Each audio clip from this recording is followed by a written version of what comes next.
కంటి అద్దాల నుండి శాశ్వత విముక్తి పొందండి. లాసిక్ సర్జరీ 14,000 మాత్రమే. వివరాలకు సంప్రదించండి. ఆంధ్రప్రదేశ్ ప్రభుత్వం ఎయిర్‌పోర్ట్‌ల ఏర్పాటులో దూకుడుగా వ్యవహరిస్తుంది. ఇప్పటికే అమరావతి ఇంటర్నేషనల్ గ్రీన్ ఫీల్డ్ ఎయిర్‌పోర్ట్‌కి సంబంధించిన ఫీజిబిలిటీ పైన ఫోకస్ పెట్టిందని సమాచారం వచ్చింది. అదే నేపథ్యంలో శ్రీకాకుళం ఎయిర్‌పోర్ట్‌కి సంబంధించి కూడా గ్రీన్ ఫీల్డ్ ఎయిర్‌పోర్ట్ ఏర్పాటు పైన ఏపీ సర్కార్ ఫోకస్ పెట్టింది. ఈ 2 ఎయిర్‌పోర్ట్‌లకి సంబంధించి ఫీజిబిలిటీ సర్వేస్ సబ్మిట్ చేయడానికి కన్సల్టెంట్స్‌ని అపాయింట్ చేసేటువంటి ప్రక్రియని ప్రారంభించింది. రెండిటికి కూడా మార్చి 21వ తేదీనే డెడ్‌లైన్‌గా పెట్టింది. ఎందుకు ఇంత వేగంగా ఏపీ సర్కార్ ఎయిర్‌పోర్ట్‌ల పైన దూకుడుగా వ్యవహరిస్తుందో ఒకసారి విశ్లేషించేటువంటి ప్రయత్నం చేద్దాం. ఏపీలో ప్రధానంగా ఇండస్ట్రియలైజేషన్ విషయంలో జరుగుతున్నటువంటి చర్చ ఎక్కడికక్కడ పోర్టుల డెవలప్‌మెంటు, అదేవిధంగా పారిశ్రామిక వాడలకు సంబంధించి 2 మార్గాల్ని ప్రధానంగా ఎంచుకుంది కేంద్ర ప్రభుత్వం ఇచ్చినటువంటి డైరెక్షన్స్ మేరకు. ఇక్కడ జరుగుతున్నటువంటి పరిణామాలను దృష్టిలో పెట్టుకొని చూస్తే గనక పూర్తి స్థాయిలో మనం ఈ ప్రదేశంలో డెవలప్ చేస్తున్నటువంటి ప్రాంతాలు అంటే కోల్కతా, చెన్నై హైవేని దృష్టిలో పెట్టుకొని ఇండస్ట్రియల్ కారిడార్‌ని పెద్ద ఎత్తున ఎంకరేజ్ చేసేటువంటి బాధ్యతని కేంద్ర ప్రభుత్వం తీసుకుంది. అదేవిధంగా కొన్ని పారిశ్రామిక వాడలకు సంబంధించినటువంటి ల్యాండ్ పార్సిల్స్‌ని పూర్తిగా సెంట్రల్ గవర్నమెంట్ డెవలప్‌మెంట్ కోసం సెంట్రల్ గవర్నమెంట్ కంట్రోల్‌కి ఇచ్చేయడానికి కూడా ఏపీ సర్కార్ డిసైడ్ అయింది. ఈ క్రమంలోనే పోర్టులు, ఎయిర్‌పోర్టుల అభివృద్ధి ఎక్కువగా అవసరం కనిపిస్తుంది. అన్నిటికీ మించి ప్రస్తుతం పౌర విమానయాన శాఖ ఆంధ్రప్రదేశ్‌కి చెందినటువంటి MP, Telugu Desam party MP Rammohan నాయుడే మంత్రిగా వ్యవహరిస్తుండడం వల్ల అదొక ఇండిపెండెంట్ ఛార్జ్ మినిస్ట్రీ కాబట్టి ఏపీకి కావాల్సినటువంటి అవసరాలను శరవేగంగా పూర్తి చేసుకునేటువంటి ప్రణాళికని ఏపీ ప్రభుత్వం అమలు చేస్తుంది. అందులో భాగంగానే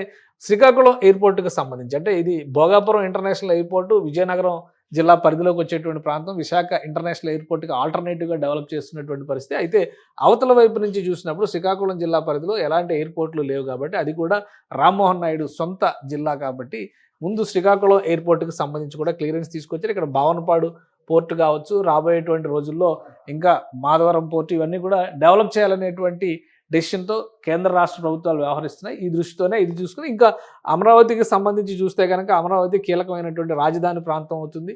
రాజధాని ప్రాంతంలో ఇంటర్నేషనల్ ఎయిర్‌పోర్ట్ ఉండడం అనేది అత్యవసరం అనేటువంటి భావనతో ఆంధ్రప్రదేశ్ ప్రభుత్వం వ్యవహరిస్తుంది. ఈ క్రమంలోనే ఈ రెండింటిని కూడా ముందుకు తీసుకెళ్లేటువంటి ప్రతిపాదనలు చేస్తుంది. అమరావతి ఎయిర్‌పోర్ట్‌కి సంబంధించి ఆల్రెడీ ఫీజిబిలిటీ సర్వే పైన టెక్నో ఎకనామిక్ ఫీజిబిలిటీ సర్వే అనేటువంటి దానిపైన నోటిఫికేషన్ రిలీజ్ చేసింది. మార్చి 21వ తేదీలోపు దీనికి సంబంధించినటువంటి బిడ్లన్నీ కూడా సమర్పించాల్సి ఉంటుంది. మార్చి 21వ తేదీ అంటే మార్చి 21వ తేదీకి సమర్పిస్తే దాంతో పాటే శ్రీకాకుళానికి సంబంధించినటువంటి ఎయిర్‌పోర్ట్‌కి కూడా శ్రీకాకుళం ఎయిర్‌పోర్ట్‌కి సంబంధించినటువంటి కన్సల్టెంట్ అపాయింట్మెంట్ బాధ్యతను కూడా రాష్ట్ర ప్రభుత్వం ముఖ్యంగా ఈ ఎయిర్‌పోర్ట్స్ డెవలప్‌మెంట్ కార్పొరేషన్ ఆధ్వర్యంలోనే ఈ ప్రక్రియను కూడా చేపడుతున్నారు. సో శ్రీకాకుళానికి కూడా అంతే జరుగుతుంది. మార్చి 21 కల్లా ఈ బిడ్స్ అన్నీ కూడా సబ్మిషన్ జరుగుతాయి. అందులో 24వ తేదీ కల్లా ఈ టెక్నికల్ బిడ్స్ అలానే 27వ తేదీకి దీనికి సంబంధించినటువంటి ఫైనాన్షియల్ బిడ్స్ ఈ 2 కూడా ఓపెన్ చేస్తారు. దానికి సంబంధించి ఎవరైతే ఎలిజిబుల్ పార్ట్నర్ కింద సెలెక్ట్ అవుతారో వాళ్ళని డిసైడ్ చేసి వాళ్ళకి కొంత సమయం ఇచ్చి ఫీజిబిలిటీ సర్వేస్ సబ్మిట్ చేసేటువంటి ప్రక్రియ పైన ఫోకస్ పెట్టేటువంటి అవకాశం ఉంది. రాష్ట్ర ప్రభుత్వ పక్షాన ఈ ఫీజిబిలిటీ సర్వేస్ని సబ్మిట్ చేసిన తర్వాత కేంద్ర ప్రభుత్వ విమానయాన రంగానికి సంబంధించినటువంటి ప్రత్యేకంగా వచ్చేటువంటి ప్రతినిధులు అలానే ఎయిర్‌పోర్ట్స్ అథారిటీ ఆఫ్ ఇండియా నుంచి వచ్చేటువంటి టెక్నికల్ అంశాలపైన అధ్యయనం చేసేటువంటి ప్రతినిధులు వీళ్ళ పర్యవేక్షణ తర్వాత లొకేషన్స్ పరంగా ఎక్కడ ఈ ఎయిర్‌పోర్ట్‌లు పెట్టాలి, ఎంత ఏ స్థాయిలో పెట్టాలి, ఎందుకంటే శ్రీకాకుళంలో పెట్టబోయేటువంటి ఎయిర్‌పోర్ట్ గురించి ఆలోచిస్తే 600 నుంచి 800 ఎకరాల లోపు చిన్న ఎయిర్‌పోర్ట్ లోకల్ అంటే రీజనల్ కనెక్టివిటీ స్కీమ్ కింద కేంద్ర ప్రభుత్వం తీసుకొచ్చినటువంటి ఎయిర్‌పోర్ట్స్‌లో భాగంగా జరిగేటువంటి నిర్మాణం కాబట్టి తక్కువ స్థలం అయినా కానీ సరిపోతుంది. కానీ అమరావతికి సంబంధించి ఒక ఇంటర్నేషనల్ ఎయిర్‌పోర్ట్ తరహాలో ప్రణాళికల్ని ఏపీ సర్కార్ సిద్ధం చేసేటువంటి ప్రయత్నాలు చేస్తుంది.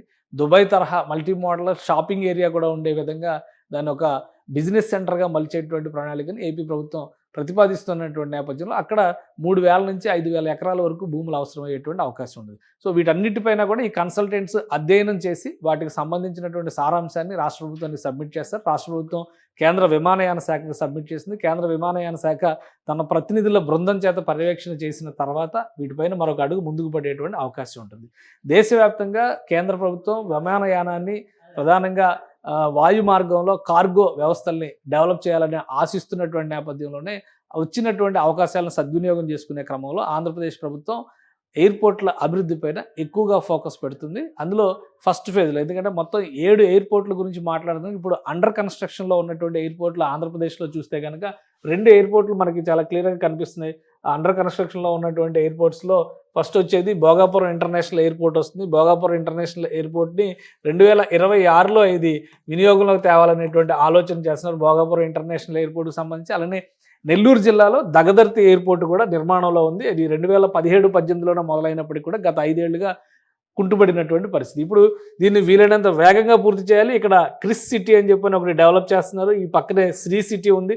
దానికి తోడు రామాయపట్నం పోర్టు దగ్గర రాబోయేటువంటి రోజుల్లో బీపీసీఎల్ కార్పొరేషన్ అక్కడ రిఫైనరీని పెట్టబోతుంది. ఈ అంశాలన్నింటినీ దృష్టిలో పెట్టుకొని ఈ ఎయిర్పోర్ట్ కూడా చాలా వేగంగా పూర్తి చేయాలని ఆలోచనతో రాష్ట్ర ప్రభుత్వం ఉంది, కేంద్ర ప్రభుత్వం సహకారం అందుకు తీసుకుంది. ఈ 2 ఎయిర్పోర్ట్లు అండర్ కన్స్ట్రక్షన్లో ఉన్నటువంటి ఎయిర్పోర్ట్లు 2 ఉంటే ఇప్పుడు ఫీజిబిలిటీ సర్వేల విషయంలో మరొక 2 ఎయిర్పోర్ట్లు ఆ జాబితాలోకి రాబోతున్నాయి. మిగతా వాటిపైన కూడా అధ్యయనాలు జరుగుతున్నాయి.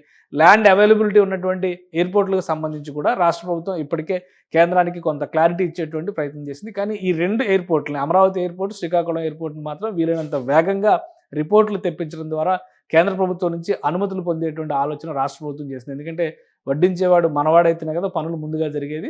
ప్రస్తుతం విమానయాన శాఖ ఏపీకి చెందినటువంటి నాయకుడి చేతిలో ఉంది కాబట్టి ముందు ప్రాసెస్ ప్రకారం తీసుకోవాల్సినటువంటి పర్మిషన్స్ అన్నింటినీ కూడా శరవేగంగా పూర్తి చేయాలని ఏపీ ప్రభుత్వం సంకల్పంతో ఉన్నట్టుగా కనిపిస్తుంది. సుమన్ టీవీలో మీ పర్సనల్ అండ్ బిజినెస్ ప్రమోషన్స్ కోసం కింది నెంబర్కి కాంటాక్ట్ చేయండి.